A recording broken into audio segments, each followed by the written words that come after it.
Hello, super talented friends. I am Muhammad Abdul Haq. This is going to be an amazing video because today we are about to learn. Here are the some of the topics we are going to cover.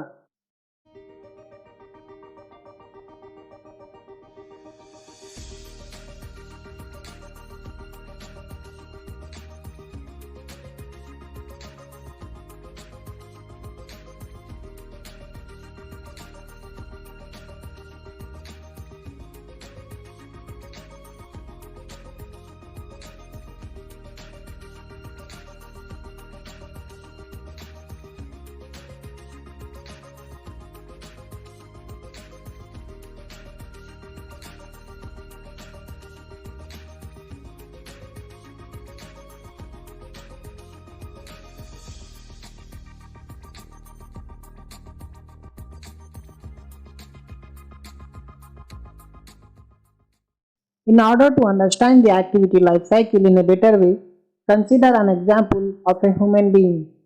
As human beings, we go through certain stages of our life, starting from as a kid to a teenager, from an adult and then to an old person. Similarly, the activity also passes through different stages.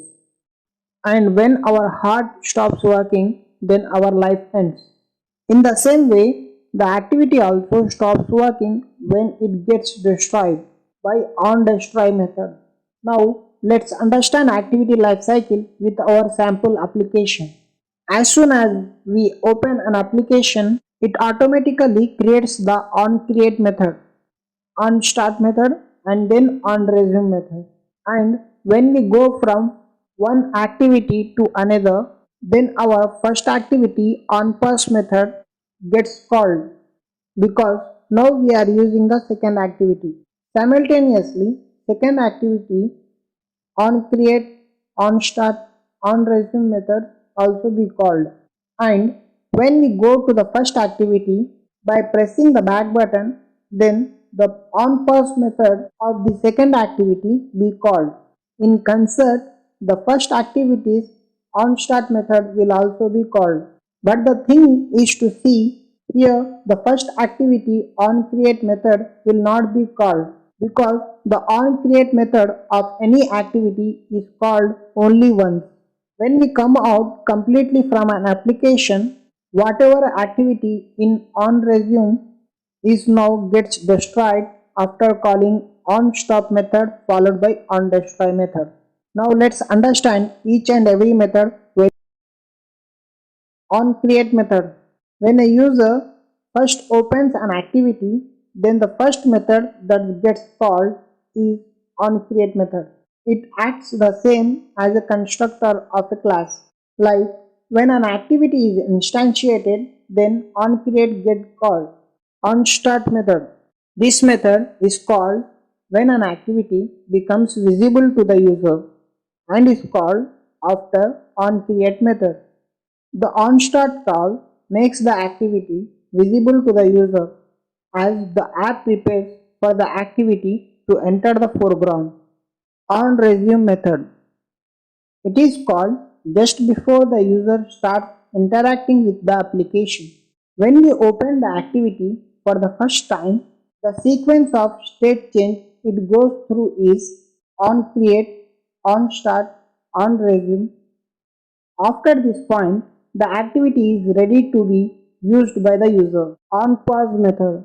It is called when the app is partially visible to the user on the mobile screen. The system calls this method as the first indication that the user is leaving your activity.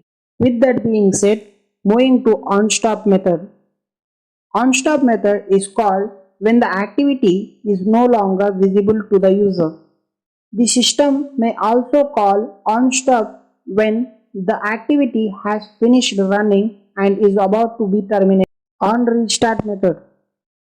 It is called when the activity in the stop state is about to start again. One case of onRestart being called is when user presses home button to perform other tasks, and when again user opens your app, onRestart for that activity is called.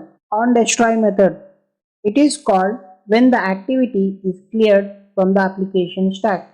This is the final call that the activity receives. It's like death of an application.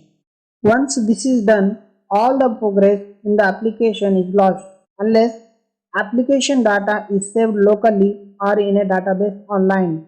With that being said, we have completed our topic. It takes a lot of effort to get along with animation. Give a little push by subscribing and following me. Looking forward to see you all in the next video.